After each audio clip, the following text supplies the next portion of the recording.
incomparável o estrago que provoca na cabeça das pessoas uma formação deformada, defeituosa, equivocada e baseada em interesses pessoais do formador. Interesses que, de um jeito ou de outro, terminam sempre na conhecida ganância pelo poder de dominar o grupo social a que pertence. Várias instituições formadoras agiram assim ao longo dos séculos. A Igreja foi uma delas. Por razões que não cabem discutir aqui, a doutrinação, principalmente a judaica cristã, foi a responsável por uma das maiores deformações psicológicas do ser humano, na medida que rotulou o sexo como algo de mal e o corpo como pecaminoso. Como se estava mexendo no que de mais evidente, de mais explícito existe em termos de manifestações da natureza, as alternativas encontradas pelos formadores foram a repressão, o castigo corporal, a ameaça de condenação eterna e, óbvio, o ocultamento do que poderia gerar esse pecado, o corpo humano. O problema está no fato de que água represada cresce, ganha força, explode de forma avassaladora, destruindo o que estiver por perto. A repressão represou os instintos naturais e o ser humano viu-se refém de um fervilhar, de uma energia em constante ebulição dentro de si. E aí o cabeção não deu conta de segurar essa onda repressiva. Então as explosões dessa represa, dessa repressão em relação ao corpo, geraram um comportamento doentio de tratar o corpo, especificamente a genitália, como algo feito para exibição, para exposição erótica ligada unicamente ao sexo, porque, para o cúmulo do desespero, é nessa região que se situa a mais nítida concentração de energia natural do corpo, a energia sexual. O resultado disso tudo é a forma estranha como a nudez é tratada pelas sociedades ditas civilizadas, vestidas.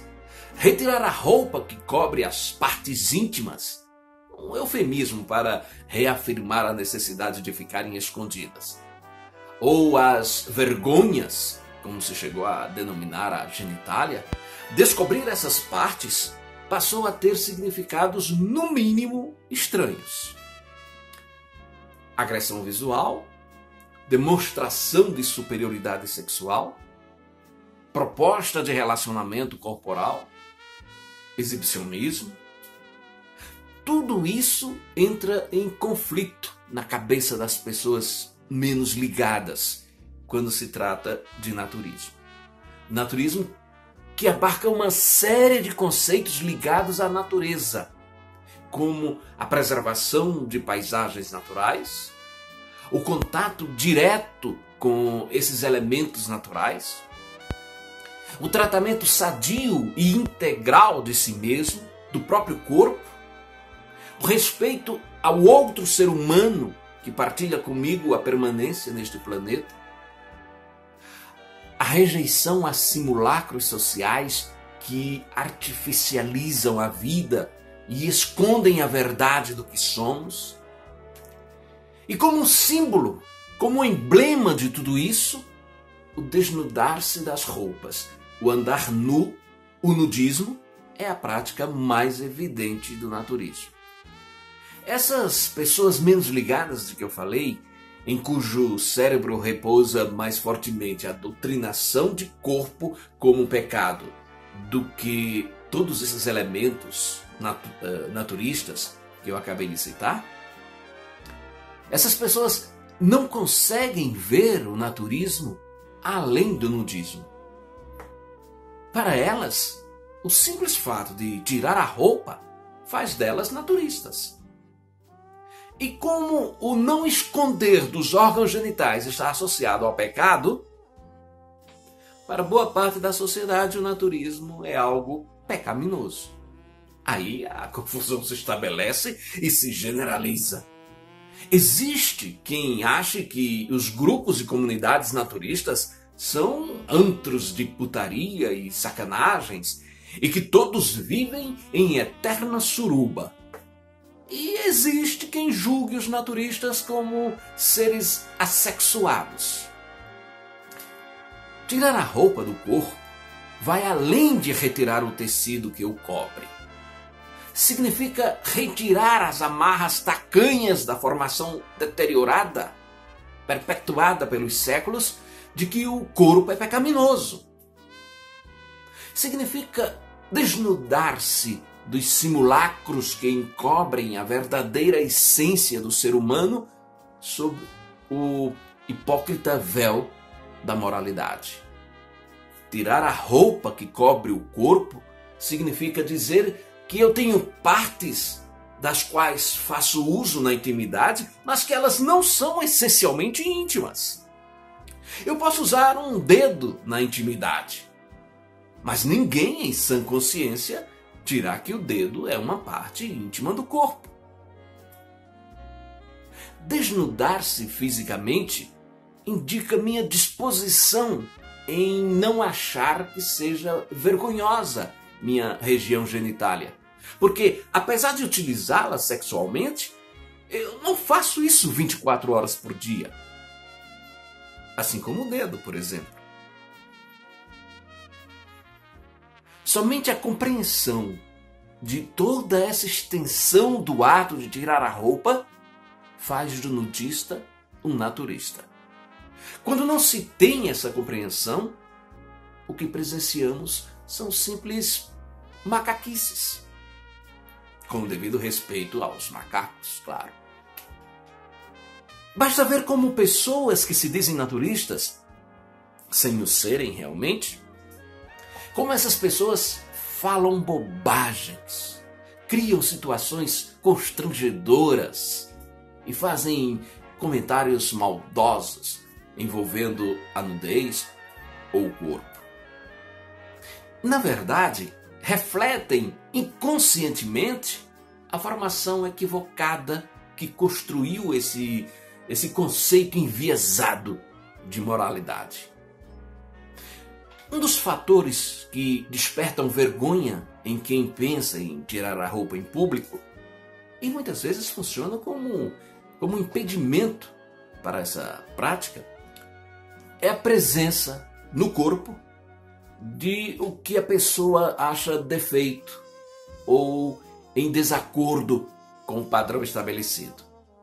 Seios pequenos ou caídos, glúteos achatados, pênis pequeno, testículos pendentes, barriga proeminente, estrias, marcas e cicatrizes.